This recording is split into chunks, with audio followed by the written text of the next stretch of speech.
मुंब्र्यामध्ये महिलेनं पेट्रोल ओतून आत्महत्येचा प्रयत्न केलाय। आमदार जितेंद्रराव आव्हाड यांच्या समोरच या महिलेनं आत्महत्येचा प्रयत्न केला। डीपी प्लॅनमध्ये घर जात असल्यानं महिला संतप्त झाली। पोलिसांनी वेळीच रोखल्यानं मोठा अनर्थ टळलाय। हे दृश्य आपण पाहतो। या महिलेनं आमदार जितेंद्रराव आव्हाड यांच्या समोरच आत्मदहनाचा प्रयत्न केलाय।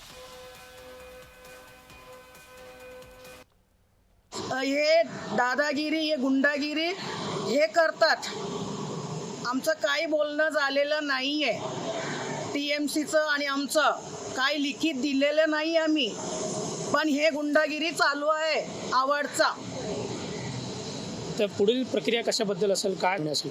माझं एवढंच मागणं आहे की जे काय तुम्ही घेणार महानगरपालिका जे काही आमचं जागा गेलेली आहे, माझं एवढंच मागणं मी मागते श्री एकनाथ शिंदे साहेबांकडे, उपमुख्यमंत्री साहेब यांच्याकडे एवढंच माझं मागणं आहे की मला न्याय पाहिजे।